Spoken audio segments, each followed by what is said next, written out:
My name is Alistair Ross. I'm a fellow here at Kellogg College, and this event really had its origins in the fact that Judith Holder, one of the college's visiting fellows, and I were having lunch, and we were just talking about lots of things really, but we then began talking about mental health and the stigma people experience around that.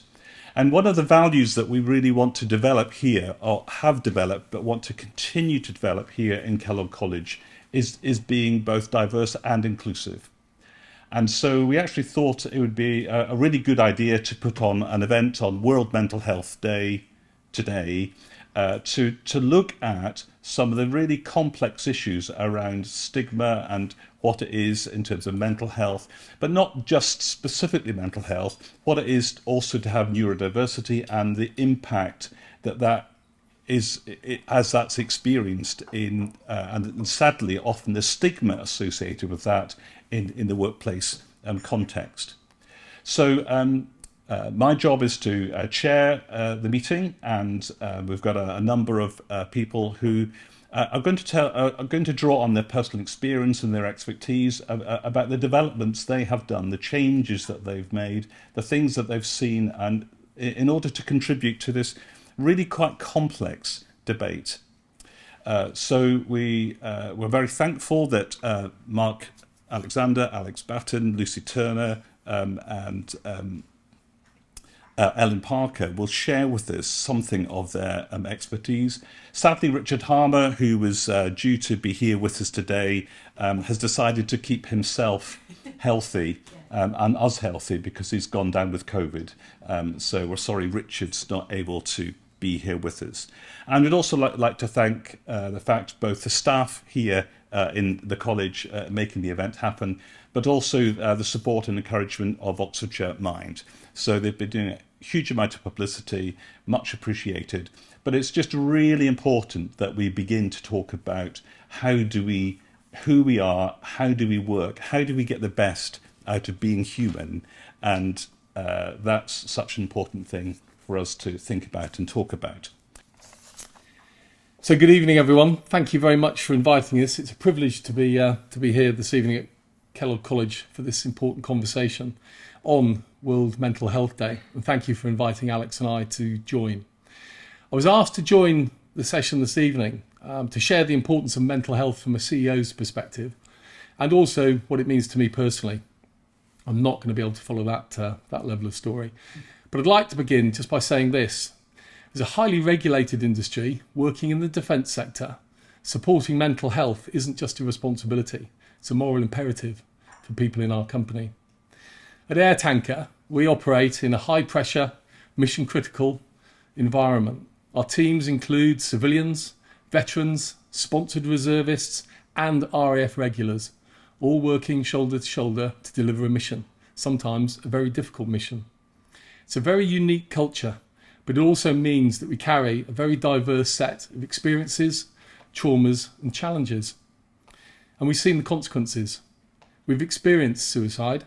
We've lost colleagues to natural causes and through traumatic events. And these moments have left a mark on our organisation and on Alex and I personally. And that's why I believe, with very real conviction, that supporting mental health is not only our duty, it's just the right thing to do. Mental health stigma remains one of the biggest barriers to well-being in the workplace. In the UK, some 35% of employees report experiencing stigma or discrimination due to mental health. Nearly half feel uncomfortable just with talking about it with their manager. And yet 63% of employees show signs of burnout, exhaustion, disengagement and stress. This isn't just a moral issue, it's also an operational one. From a CEO's perspective, poor mental well-being costs UK employers billions of pounds annually. At AirTanker, we've tried, and we're still trying, to embed mental health into our health, safety and well-being strategy. We've trained mental health first aiders. We've launched peer support networks and partnered with organisations such as Oxfordshire Mind. We're aligning with frameworks like Investors in People, and we achieved silver status this year, but we've still got a huge amount to do. The feedback that we had only 4 or 5 weeks ago shows that we've still got a long way to go in order to continually improve. But we invest in well-being because we believe healthy minds build resilient and high-performing teams. But leadership isn't all around policies, it's also around behaviour. And we expect our leaders, me probably more than most, to actively listen, to show empathy and foster respectful relationships. We also want them to be seen, not only in briefings, but in moments of real vulnerability. Because when leaders begin to speak openly about mental health, it gives permission or agency to others to do the same. Now, we also recognise the legal and safety imperatives. We work in a very regulated environment driven by the Civil Aviation Authority, and their regulations highlight the need for pilot mental health support acutely. And the Health and Safety Executive Standards also remind us that stress, workload and relationships are key risk factors that we've got to manage if we want to be a successful business and look after our people. But beyond the frameworks and statistics, for us this is just about humanity. Life is hard. We all carry invisible burdens, and sometimes just being seen and heard can make all the difference. And that's why we are trying to promote a person-centred approach, one that values genuineness, respect and inclusion. So, if I could be so bold, to invite you, whether you're a student, a professional or a community worker, be part of this movement, start the conversation, challenge the stigma, and remember, mental health is not a weakness, it's just part of being a human. Thank you.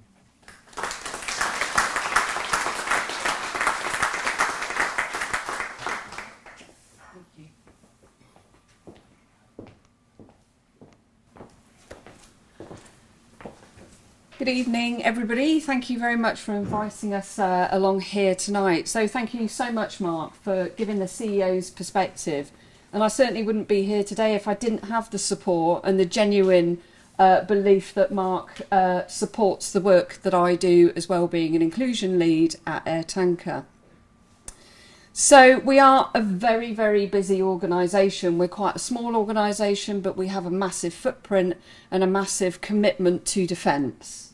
So Mark has gone through a few of the reasons there. He's gone through the business reason. He's gone through the legal reason. We work in a very highly regulated environment in civil aviation and also military aviation. We've talked about the moral side of things, the moral reason.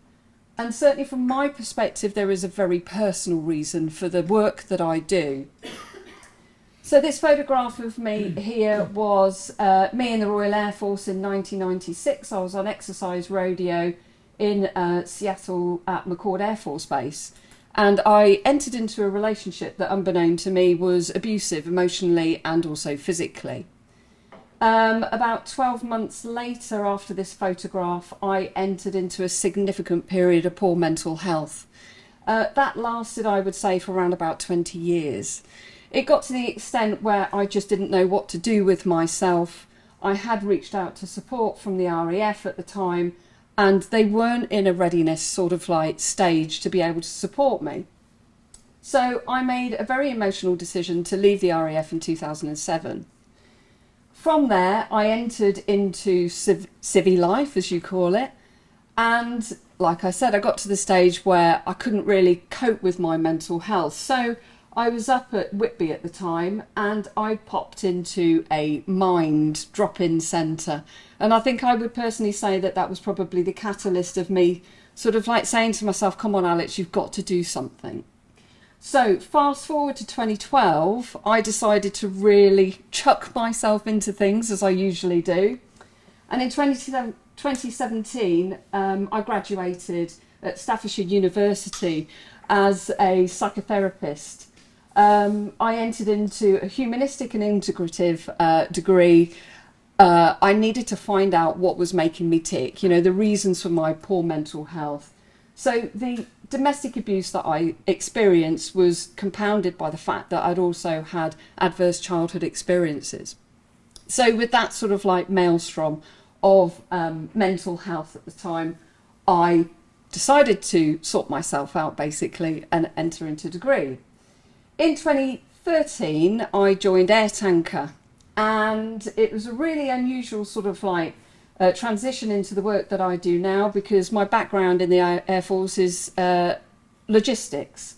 So I started my career moving aircraft spares all the way around the world, entered into work at AirTanker, sorting out accommodation to regulatory standards in the South Atlantic. And then there was a rare opportunity when my fixed term contract came to an end for me to ask my boss, do you want me to stay on, or do you want me to lose, or do you want to lose me? And he said, well, where do you recommend we go with your expertise and the degree that you're doing? And I said, well, workplace wellbeing. It's got to be workplace wellbeing for me, having experienced a poor support mechanism in the Air Force. So he supported me all the way. And from 2016, I believe, 2015, 2016, I went on to develop AirTanker's Wellbeing programme. A little bit later on, we added inclusion into it. But I certainly figured out after the research that I conducted that there are 4 pillars to wellbeing and inclusion collectively. So we very much support our mental, physical, social and community wellbeing. And the heart of us runs through this wheel. It is at the heart of what we do. And as Mark was saying, we don't just give this lip service. We don't shout about it on our website. We may refer to it. We genuinely believe in it and we genuinely live it. And so I hope that our staff feel that that is what we do. We live it and we breathe it. So how do we bring this to life? We bring it to life through the networks that we've developed. We've got our race, equity and cultural heritage network. We have our mental health network. We've got our disability, pride, families, neurodiversity, women's network and community network, because we understand the intersectionality that runs through those and actually the mental health challenges that each of those can present to us. So what we're doing is actively recognising the community that work for us. We also, Mark has been a great champion of this, is setting these leadership expectations. So professional development has been over the last 2 years a massive sort of advocate of ensuring that we have that lens. And that's delivered through business objective, ways of working and our behaviour, expectations, understanding what actually health, safety and wellbeing and inclusion means to us. Employee network support, education is absolutely essential to equip our staff with the right tools to hold psychologically savvy conversations. People safety, psychological safety, and also respectful relationships. I'm a humanistic and integrative psychotherapist with person-centred background at my absolute core. And so to have empathy and positive regard to each other, no matter who we are and what we've experienced, is absolutely essential. And I cannot stress enough, active listening is absolutely priceless and it can save lives. But it's probably one of the most difficult things that we can do, to put ourselves to one side and actually listen to somebody and hear what they're going through without any form of judgment. Best practice then. We are going to have an executive statement. We do have a strategy, policy and procedures, employee network framework, mental health peer support network, health and wellbeing care pathways, behavioural-based safety approach, and collecting anonymised data, themes and trends, because this is iterative, it is organic. We need to ensure that what we are delivering, what we are offering to our staff actually works. We have many different demographics at AirTanker, from pilots, cabin crew, engineers, enabling functions, all with their own uniqueness. So one size doesn't fit all. Our mental health network, as Mark alluded to, we are mandated by the CAA to have one for our pilots. We also have other safety critical staff, so we need to open this up to the rest of the organisation. Equipping our network then, our mental health network, we work very closely with Oxfordshire Mind. It's been an absolute privilege. And they deliver mental health first aid, suicide first aid, and Mike O'Hara, one of their trainers, was with us on Tuesday delivering suicide awareness to our staff. We've also recently worked with March on Stress, as we've done today, in support of our emergency response exercise, and they provide some essential trauma risk management support. Professor Neil Greenberg and his team out of King College London are absolutely experts in this field, and certainly the environment that we work in, it is essential that we do the pre and post trauma support to prevent situations from becoming worse. Interestingly enough, they were also there on Tuesday and spoke about moral injury. So we work in, defence environment, and typically you would consider PTSD to be caused by explosions, war, etc. So there is that, post-traumatic stress disorder born from seeing some really gory stuff. However, it's really enlightening to understand that actually moral injury can impact us just as significantly. And certainly during the domestic abuse that I experienced, I did suffer from moral and ethical injury, compounded on top of the physical distress that I received. So how do we bring everything to life? We really invest heavily in the care and health and well-being services that we provide to our staff. We're obviously mandated to provide a pension, but we work with Unum Group Income Protection, who provide an employee assistance programme.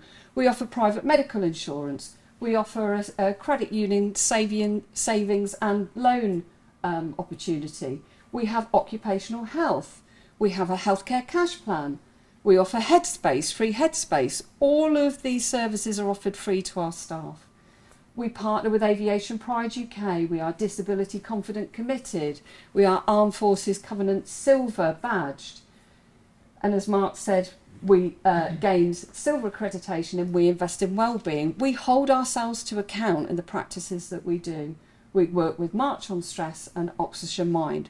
So those strategic partners really help us to actually live and breathe what we say through our strategy, policy and procedures. So, without further ado, bringing it to a close, thank you so much for your time today. It's been an absolute pleasure to stand here and share some of my story. I wish you well in your endeavours, and I'm sure that you'll be picking our brains a little bit later on. Thank you very much.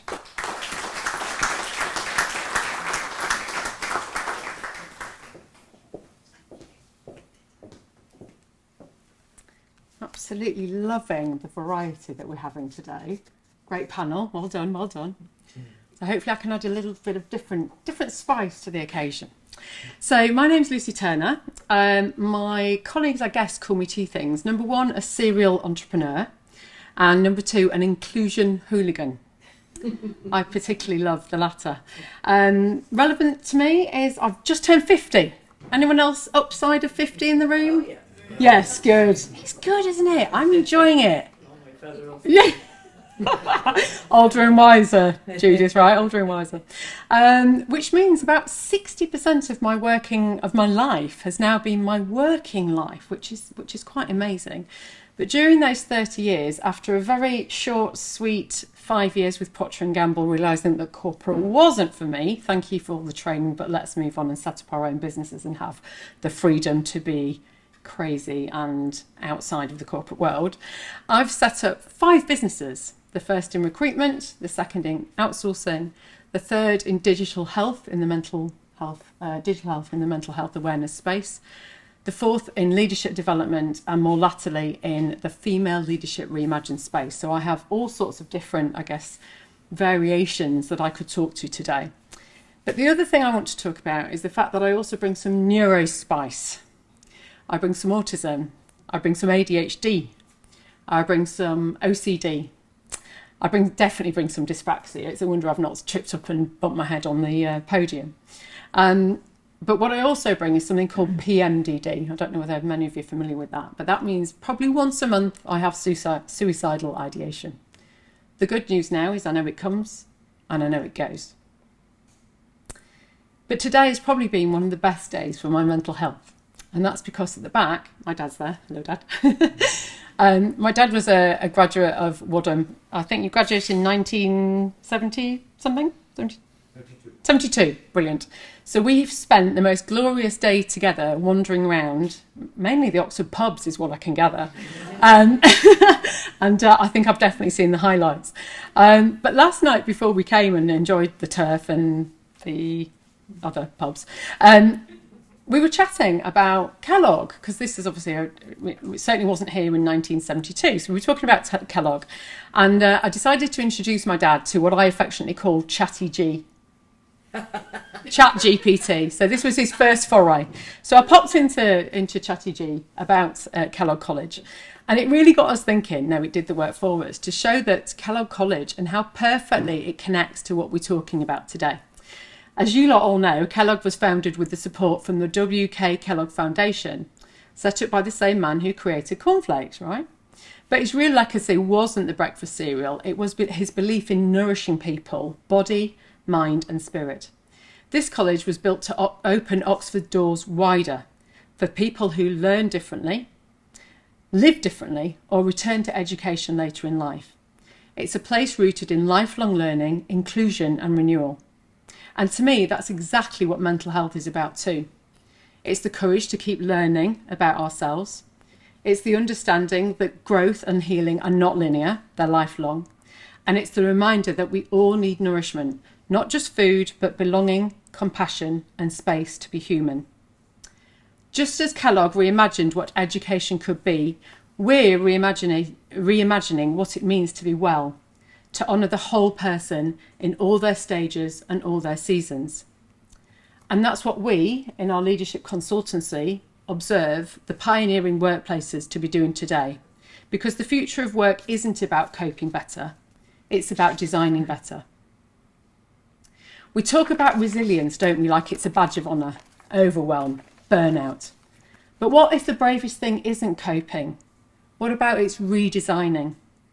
And what we mean by redesigning is moving from stigma to strength, showcasing success stories and measuring, truly measuring outcomes. It's about moving from accommodating and coping to co-creating. Just as you've explained, inviting employees to shape their own wellbeing strategies in partnership with employee resource groups if they're in existence, and of course, mental first aiders. It's about moving from resilience to redesign, challenging the idea that individuals adapt to broken systems. The individuals aren't broken, many of the systems are. And it's about moving from silence, because that's what keeps stigma alive, moving from silence to from silence to signal and normalisation, encouraging leaders to model vulnerability as a sign of safety, not weakness, just as you've talked. So in a culture where 91% of adults report high stress and 1 in 10 now claim sickness benefits, the real leadership isn't pushing through anymore. I've been there, I've done that, burned out more times than I've had hot dinners. Maybe that's the 50 aha.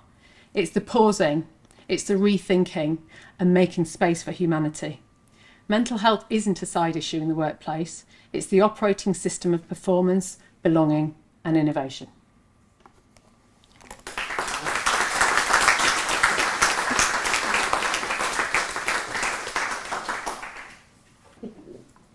I feel really privileged simply to have heard the stories that have just been told.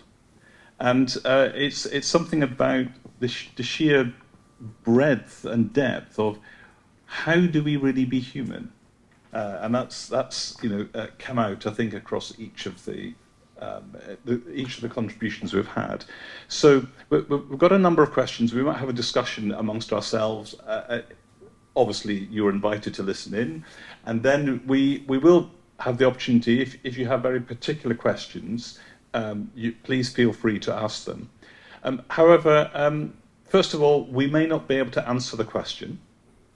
And secondly, please take care of yourself in terms of the questions that you might ask. We hope that nothing that's been said today has been triggering or traumatic for you, but we have got people here that can actually listen to you and support if required. So don't make yourselves too vulnerable, but please feel free to ask questions that will really try and draw out from your perspective and from our perspective, how we can be working together to address this huge stigma that is around including the diversity of that.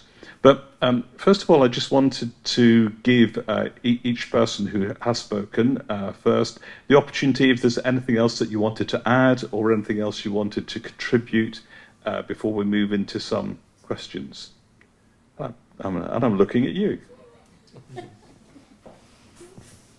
So, from a personal perspective, maybe I've been lucky. I don't believe I suffer from mental health. But in my family, I definitely do.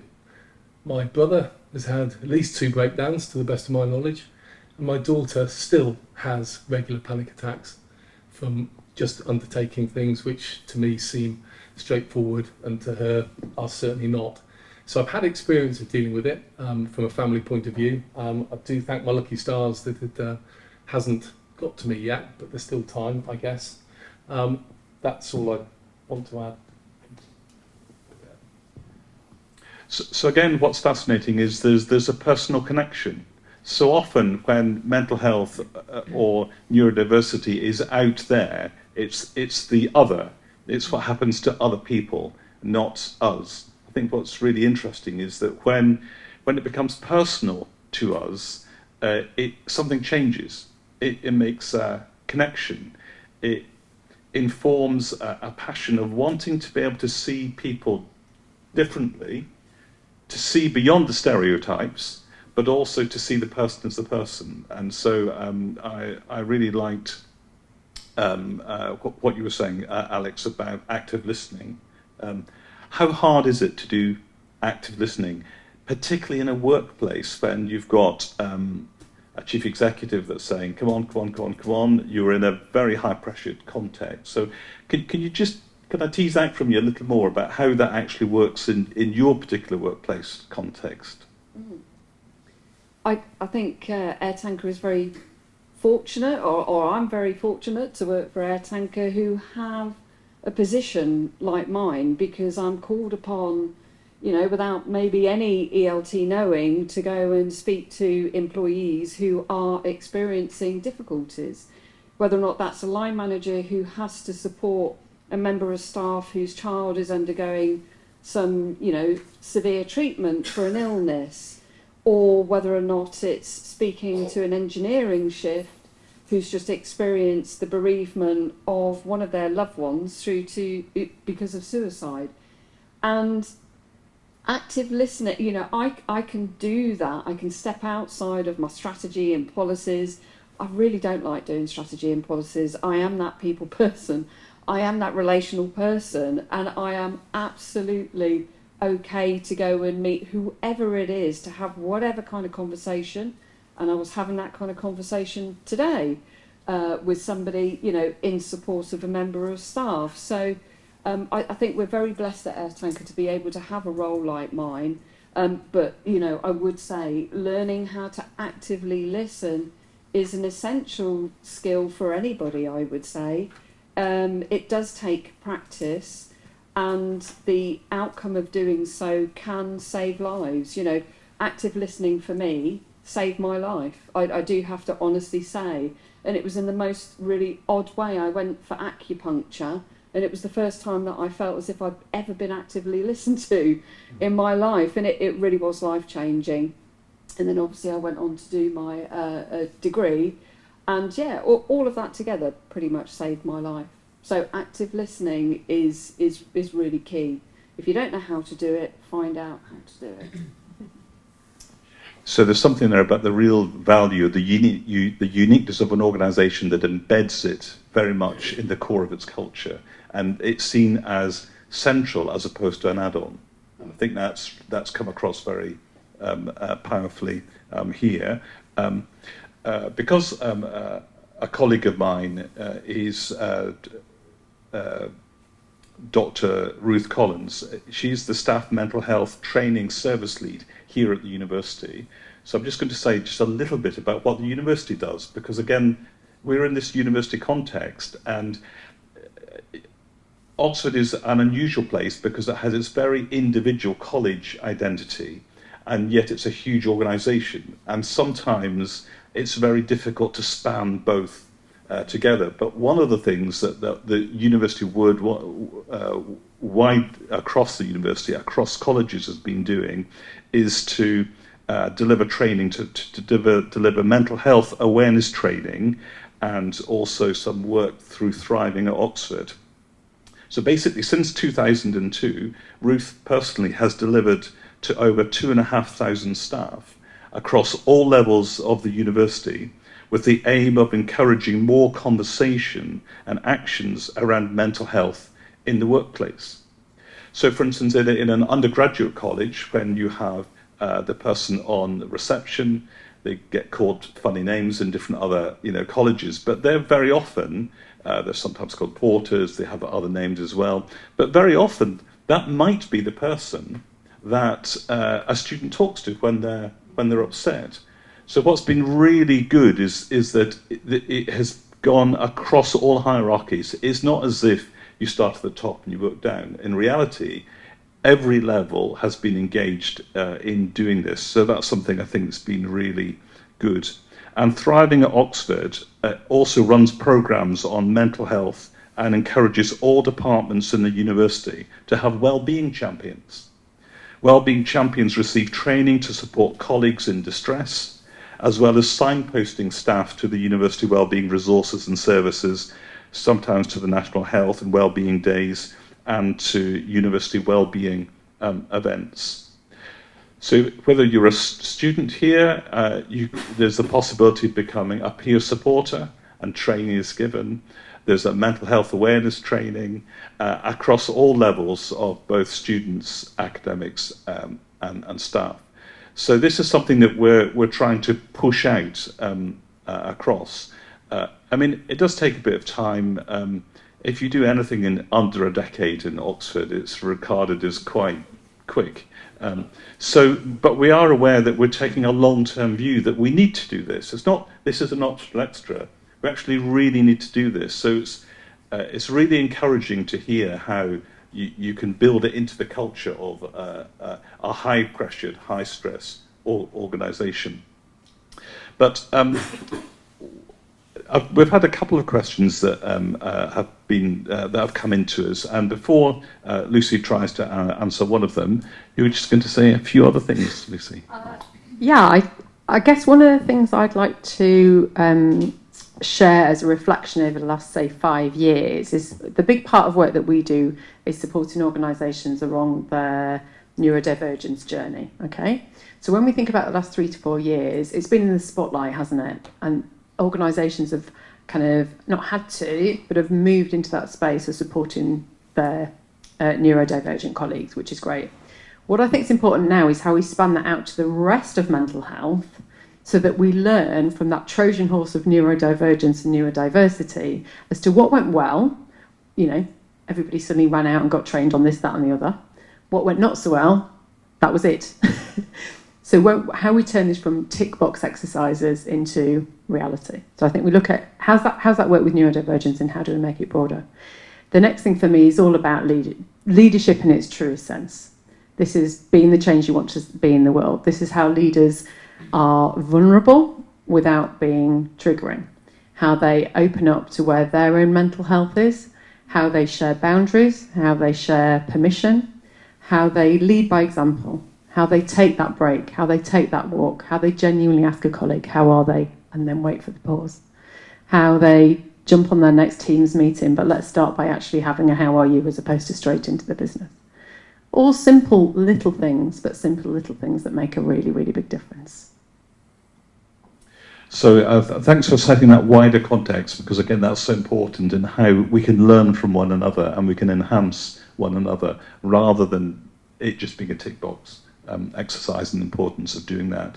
So one question that we've been asked is, given the rise in mental health disclosures among students and young professionals, what cultural signals do you think leaders need to send to make vulnerability safe and stigma less entrenched? So that's a difficult question that I don't want to answer. And I look round to the people either side of me, and we'll start with you. Start with me, yeah. This is actually a question that my wonderful colleague Richard used to be the head of diversity, equity, inclusion at Sanofi, So he was an absolute Trojan in terms of creating change in this space over the last 4 years. And as he said, this was one of the most profound things was when one of the leaders started saying, I had a day when I struggled, and it was yesterday. Bringing mental health into the now, not just, I had mental health problems in the past. It's like, no, yesterday I had a really, really tricky day. This whole piece about modelling boundaries, pacing and permission. So when leaders take that lunch, when they log off or ask for support, they give the green light for others to do the same. Because that culture isn't built by policy, just as you said, it's built by example. And right now, the most powerful example is showing that being human isn't weakness, it's the foundation of trust. But then we start talking about all sorts of innovative approaches to doing this. So things like mental health sprints, short team-based intervention, perhaps 1 to 2 weeks, focused on stress reduction, boundary setting and peer support. So this is really supported by agile methodology, which a lot of companies are using these days, but it can include digital detox challenges, we love that, micro-coaching or facilitated reflection. And if you want further evidence on this, please check out the MHFA England's Empower Half Hour Toolkit, which is incredibly positive. The one I love is Whole Self Wednesdays. Do you remember this from lockdown? No. I think it's great. Bring it back. Whole Self Wednesdays was when, we spent, during COVID, my organisation was partly responsible for the R-rate swabbing. So we had 600 people onboarded in 6 weeks to go out and shove, COVID tests up your nose. During that time, it was literally 13, 14 hours a day on Teams meetings. It was unhealthy at best. But Whole Self Wednesdays were when nobody had to put the smile on, nobody had to put the, the mask on. It was like, oh, I've had enough. Like, I can't do another Zoom call out of work talking about how we're all coping with COVID. Whole Self Wednesdays was like the mask was off and you could just be yourself. Like, permission to just be yourself. None of this like fast smile, just literally bringing my whole self to work. Even if we had whole self hours, whole self 5 minutes, like something where we just can be. That was another one that Richard brought in brilliantly. And then the final piece is this reasonable adjustment dashboard. So we'll probably talk a bit more about reasonable adjustments, but this is a proactive tool for employees to request mental health accommodations. And I've got another piece to make later on around how universities are starting to do this as well. From workload tweaks to flexible hours, but doing that without the stigma. So it normalises that support as strategic, not remedial, and empowers the managers with the clarity and confidence. And again, the Mental Health UK's burnout report is fantastic for looking at that in more detail. So there's so much to be done, but I think for organisations, it's thinking about what can we do that will make the biggest difference for our staff, and relating. Yeah, I was just thinking to myself that Kellogg College is run by governing body fellows, and the governing body always meets on a Wednesday. Not every Wednesday, 3 times a term. And I was just imagining what it would be like to be in one of these meetings where we say, look, one Wednesday a term, we are going to have a whole Self Wednesday as a governing body. I'm not sure we're quite ready for that yet, but I feel we should challenge that, don't you? I've got a long way to go. So now that I'm an emeritus fellow as of a week ago, and I don't have to go to governing body meetings, I feel that this would be a really good time for me to make that suggestion. Yes. So being playful aside, isn't it just how some simple things, some simple changes can shift both an internal culture that is within us. And obviously you're a trained counsellor, psychotherapist, you are very committed to making that individual changes, but do you have any instances where you've seen that something small happening, and because you can have all the structural changes outside, which sound, AirTanker sound absolutely excellent, but it's helping people to shift in here, do you think? Yeah, absolutely. And I think the word for me is permission. Give people the permission to have a mental health conversation, to have a psychologically savvy conversation. I deal with some senior managers who are going through tough times. I listen to them. I give them permission to talk. I don't say, give you permission to talk, Mark, but, just by being there and being confident enough to have that kind of conversation allows that kind of permission for people to open up and tell me what they are thinking and feeling, and that alleviates an awful lot of their stress during the day, because we're all people we employ around about 850 staff. We employ a majority cohort of men who are in the suicidal bracket. So we need to be able to say to our managers or, any member of staff, please come and have a conversation. So, outside of policy procedure, it is for me what it is to be real. Let's go back to that humankind, realness of what it is to be a person.